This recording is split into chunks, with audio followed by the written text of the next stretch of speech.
Hello students, today we are going to discuss about the numericals based on the vapor pressure.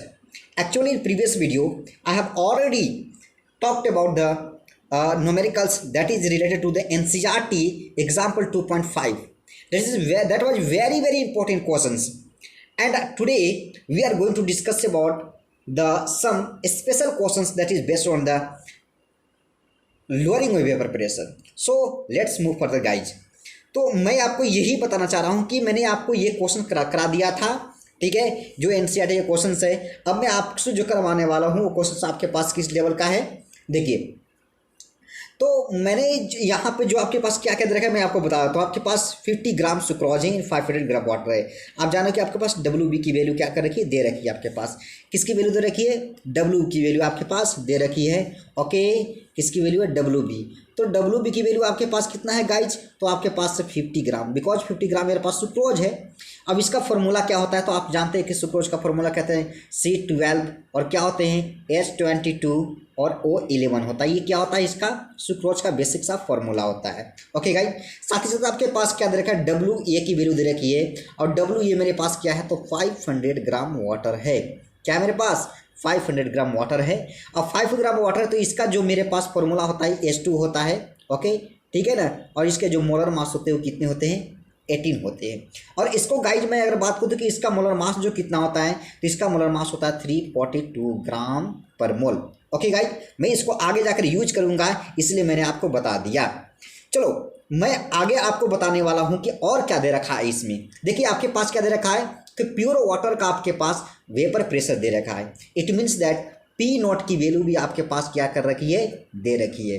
P not equals to आपके पास कितना है, 23 point क्या है मेरे पास 8 है mmHg. Alright, are you clear यहाँ तक. तो चलो ये इसका मतलब हमें फाइंड क्या करना है. ओके, फाइंड करना है मुझे P not minus P equals to what, यही मुझे फाइंड करना है students. Okay, P not minus P क्या होते हैं इसी के बारे में फाइंड करना है. हम basically P not minus P को हम डेल्टा पी भी कर सकते हैं. अब यही तो करेंगे lowering of vapour pressure, not relative lowering vapour pressure, बल्कि क्या फाइंड करना मुझे, लोअरिंग ऑफ वेपर प्रेशर.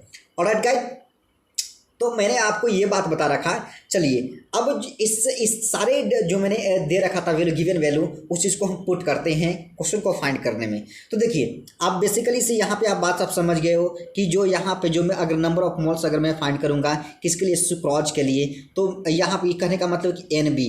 अब NB इक्वल्स टू मेरे पास क्या, गिवन वेट. तो गिवन वेट मेरे पास कितना है, 50 ग्राम है. ओके, अब 50 ग्राम डिवाइडेड बाय क्या हो जाएगा, 342. क्या हो जाएगा, 342 हो जाएगा. ऑलराइट, यहाँ से अगर मैं इसको कैंसिल करूँ तो आपके पास आ जाएगा, कैंसिल करने पर 0.146. Are you clear. चलिए अब मैं यहाँ से NA की वैल्यू फाइंड कर रहा हूँ. किसकी वैल्यू फाइंड कर रहा हूँ, NA. और NA इक्वल यहाँ पे दे रखा है आपके पास कितना, 500. आपके पास WA की वैल्यू दे रखी है गाइज, और मेरे पास मोलर मास इसका कितना होता है, 18 होता है. चलिए मैं इसको कैंसिल कर देता हूँ, तो मेरे पास आ जाएगा कितना, ये 27 पॉइंट, ये आ जाएगा 78. ओके, इधर क्लियर. चलिए अब हम रॉल्स लॉ से हम क्या जानते हैं भाई, जो relative lowering of vapour pressure है, क्या मेरे पास से जो relative lowering of vapour pressure है, जिसको मैंने क्या कहा था, पी नॉट माइनस पी और डिवाइडेड मैंने क्या कहा था, पी इक्वल्स टू जो मेरे पास है क्या है, NB. क्या है मेरे पास, NB. और यहाँ क्या मेरे पास, NA प्लस क्या है मेरे पास, NB है. ये मैंने पहले ही ये बात आपको बता दिया है कि जो relative lowering is vapour pressure is equal to the mole fraction of solute. Okay, इधर क्लियर. यहाँ तक आपको आई होप क्लियर हो रहा होगा. ठीक है, तो आगे की मैं आपको इसमें सारा वैल्यू मैं पुट कर दे रहा हूँ. देखिए आपके पास NB की वैल्यू फाइंड हो गई है, आपके पास NA की वैल्यू फाइंड हो गई है. अब हम आपको ये बताते हैं कि किस प्रकार से हम इस क्वेश्चन का आंसर निकालेंगे, सॉल्यूशन करेंगे. ओके गाइज, चलिए हमारे पास फॉर्मूला है बेसिक सा, और फॉर्मूला क्या है मेरे पास, पी नॉट. क्या है मेरे पास, पी नॉट, और मेरे पास P और डिवाइडेड क्या है मेरे पास, पी नॉट. ओके गाइज, यहाँ देखिए पी नॉट इक्वल्स टू आपके पास फॉर्मूला क्या, NB अपोन में क्या हो जाएगा मेरे पास, NA और प्लस क्या हो जाएगा मेरे पास, NB. ऑलराइट, चलिए अब मैं देखो ये में डेल्टा पी हम कर सकते हैं जी, इस टोटल को हम क्या कर डेल्टा पी कर सकते हैं। Alright, because difference in the vapour pressure है आपके पास डेल्टा पी, और मैं इस चीज़ को ऊपर वहाँ भेज दूंगा फ्रॉम द राइट साइड। तो देखिए एन बी अपन में क्या हो जाएगा मेरे पास एन ए और प्लस क्या हो जाएगा मेरे पास, सॉरी प्लस यहाँ से एन बी और यहाँ पे मल्टीप्लाई किया, यहाँ पे हो जाएगा P naught. Is that clear? यहाँ तक बिल्कुल क्लियर है, ठीक है। मैं once again I am telling you that कि delta P equals to N B divided by N A plus N B और मल्टीप्लाई मेरे पास क्या है, पी नॉट है। जबकि पी नॉट की वैल्यू आपके पास दे रखी है गाइज, और कितनी दे रखी है, 23 पॉइंट, मैं वंस अगेन आपको बताता हूँ 23.8 mmHg। ये मेरे पास पार्शियल प्रेशर है, चाहे वेपर प्रेशर है। ओके, अब मैं इस वैल्यू पर, इस जो मेरे पास यहाँ पर दे रखा है फॉर्मूला, इस फॉर्मूले पर हम पुट कर देते हैं, मेरा कैलकुलेशन समाप्त हो जाएगा। ओके गाइज, देखिए हम यहाँ पे कैलकुलेशन कर रहे हैं, ठीक है, इस फॉर्मूले पर हम बेस्ट अप रख रहे हैं। तो यहाँ पे जब वैल्यू पुट करेंगे गाइज, तो मेरे पास डेल्टा पी इक्वल्स टू मेरे पास क्या हो जाएगा, देखिए मेरे पास एन बी की वैल्यू आई है 0.146 इंटू क्या कर देंगे यहाँ से 0.146 प्लस, और मैं यहाँ क्या लिख दूंगा 27.78 और मल्टीप्लाई में क्या कर दूंगा 23.8, क्या कर दूंगा 23.8। देखो गाइज, अगर आप पूरी कैलकुलेशन करोगे, ठीक है ना, पूरी इस चीज़ को आप कैलकुलेशन करोगे तो फाइनली आपको एक रिजल्ट मिलेगा, ठीक है ना, और रिजल्ट मिलकर आपको डेल्टा पी की वैल्यू जो आपके पास आ जाएगी तो क्या आ जाएगी 0.124 mmHg। फाइनली मुझे यही रिजल्ट प्राप्त करना था, क्योंकि डेल्टा पी को हम कहते हैं लोअरिंग ऑफ वेपर प्रेशर। और गाइज यहाँ तक आपको आई होप क्लियर हो रहा होगा। चलिए मैं अगर एक और नेक्स्ट क्वेश्चन आपको करवाता हूँ, ठीक है, वहाँ से और ज़्यादा आपको क्लियरेंस होगा इस बात के लिए। ओके गाइज, देखिए नेक्स्ट क्वेश्चन आपके पास ये दे रखा है, द वेपर प्रेशर ऑफ 100 ग्राम, क्या दे रखा है कि the vapour pressure of 100 gram, yes, the vapor pressure of 100 gram reduces from 17.53 mm to 17.22 mm when 17.10 gram of substance X is dissolved in it. Identify the substance। तो यही बात आपको identify कर, X की वैल्यू आपको find करनी है। Actually आपके पास तो देखिए, आपके पास WB की वैल्यू ऑलरेडी आपके पास दे रखी है, WB की वैल्यू आपके पास ऑलरेडी देखी है। देखिए मैं आपको कहता हूँ क्या क्या आपके पास वैल्यू दे रखा है गाइज। ओके, देखिए यहाँ से हम, आपके पास पी नोट की वैल्यू दे रखी है, अब पी नोट इक्वल्स आपके पास कितना है, तो आपके पास 17.53 दे रखा है, कितना दे रखा है 17.5 दे रखा है। ओके, और मेरे पास पी की वैल्यू जो मेरे पास आपके दे रखी है वो 17 पॉइंट आपके पास है 17.22 है, कितना है 17.22 है। यूनिट्स आप लिख दोगे because unit of given. Okay, और साथ ही साथ आपके पास WB की वैल्यू दे रखी है गाइज, आपके पास WB की वैल्यू कितनी है, देखिए आपके पास WB की वैल्यू आपके पास कितनी है, तो 17.10, व्हाट इज 17.10। और क्या दे रखा है आपके पास, तो आपके पास WA की वैल्यू दे रखी है, और WA की वैल्यू आप जानते हो कि मैंने, सॉरी WA नहीं, सॉरी WA की वैल्यू कितनी दे रखी है मेरे पास, आपका 100 ग्राम दे रखा है, कितना गाइज 100 ग्राम आपके पास दे रखा है WA की वैल्यू। आप जानते हो, मैं अगर बात कहूँ यहाँ से M और यहाँ से MB की मैं अगर बात कहूँ तो MB इक्वल टू मेरे पास कितना हो जाएगा, इसके लिए 18 ग्राम हो जाएगा, बिकॉज ये यहाँ पे वाटर है। आप क्वेश्चन ही राजी करो, क्वेश्चन पढ़ो तो आपको पता लगेगा कि 100 ग्राम वाटर। ओके, तो 100 ग्राम वाटर कहने का मतलब है कि MB की वैल्यू कितनी होगी 18 ग्राम होगी। आपके पास WB की वैल्यू दे रखी है 17.10, तो आपके पास वैल्यू क्या फाइंड करना है MB, व्हाट इज MB। और MB फाइंड करने के बाद आपको ये बताना है कि कौन सा कंपाउंड है या कौन सा कंपोनेंट है। ओके गाइज, यहाँ तक बिल्कुल क्लियर हो रहा होगा। आई होप ये बातें आप सब समझ रहे होंगे। चलिए इस सारी चीज़ों को मैं एक वैल्यू एक पुट करता हूँ एक डेरिवेशन पर, और क्वेश्चन धुआं हो जाएगा गाइज। ओके, चलिए मैं आके क्वेश्चन लेकर चलता हूँ आपके पास।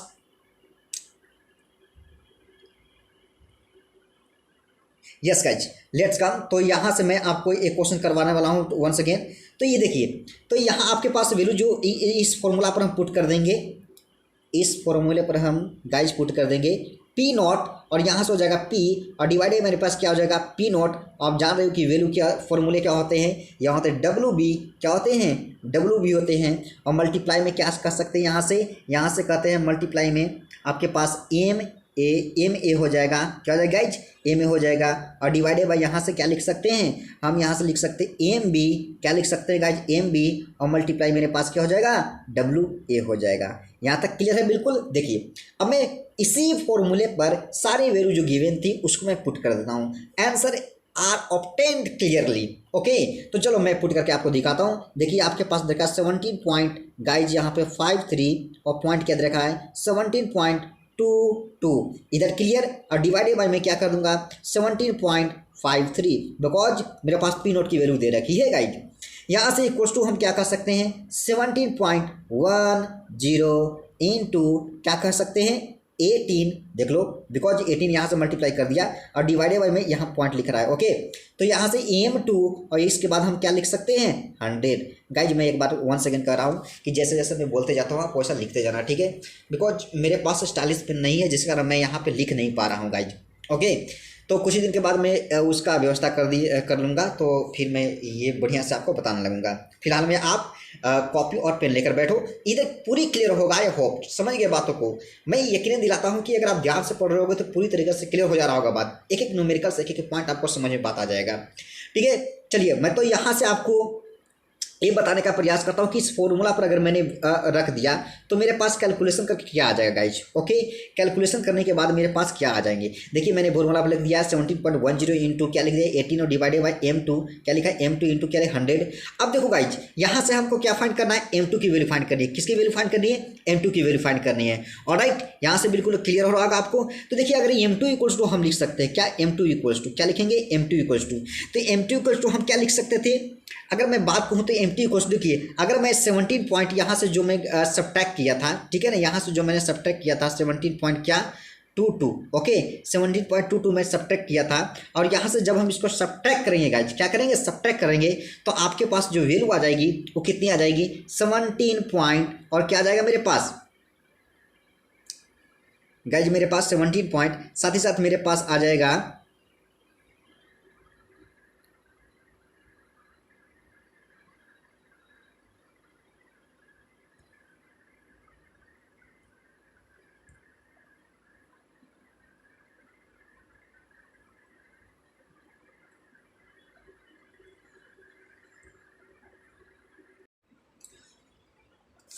Okay guys. तो मैंने फाइनली आपको ये बात कहा कि अगर आप यहाँ से ये बात लिखते हो, ओके गाइज, तो देखिए m2 इक्वल्स टू मेरे पास मिल जाएंगे। इसको मैं थोड़ी सी रब कर देता हूँ, सो देखिए आगे ज़्यादा क्लियर हो जाए बात आपको, ठीक है। चलो तो मैं आपको ये बताना चाह रहा हूँ कि अगर मैं इसको यहाँ से यहाँ माइनस कर दिया, यहाँ से यहाँ मैं क्या कर दूंगा माइनस कर दूंगा, तो फाइनली आपको ये चीज़ मिलेगा 0 पॉइंट क्या मिल जाएगा मेरे पास 301, ओके 0 पॉइंट क्या मिल जाएगा 31 मिल जाएगा। और डिवाइडेड बाय मेरे पास क्या हो जाएंगे, आप जानो कि 17 पॉइंट मेरे पास 53 है, ओके इक्वल्स टू मेरे पास क्या हो जाएगा यही वैल्यू हो जाएगी जो मैंने आपको लिख रखा है 17.10 इंटू क्या हो जाएगा 18 हो जाएगा, डिवाइडेड बाय मेरे पास क्या हो जाएगा MB और मल्टीप्लाई मेरे पास क्या हो जाएगा गाइज मेरे पास हो जाएगा 100। ओके, हमें तो यहाँ से MB की वैल्यू फाइंड करनी है, बस कुछ नहीं बच रखा है। यहाँ से पूरी तरीके से आप कैलकुलेशन कर दो, आपका क्लियरली फाइंड आंसर हो जाएगा गाइज। देखिए यहाँ से मैं आपको करके दिखा रहा हूँ कैलकुलेशन। MB इक्वल्स टू मैं यहाँ से MB और MB इक्वल्स टू फाइनली हम ये बात कर सकते हैं कि ये चला जाएगा वहाँ,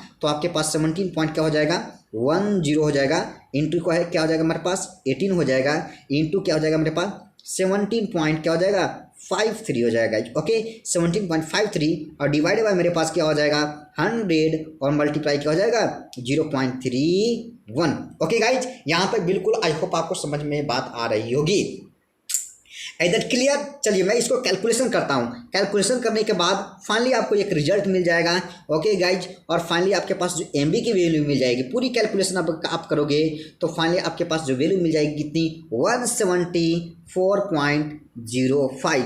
ये पूरी आप कैलकुलेशन करने के बाद आपको एक रिजल्ट मिल जाएगा 174.05। ओके 174.05।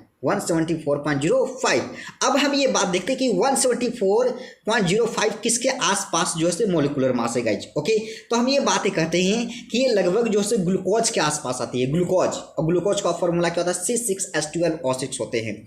मैं आपको ये बताना चाह रहा हूँ कि यहाँ से अगर मैं फाइनली कैलकुलेट किया, जब मैंने कैलकुलेट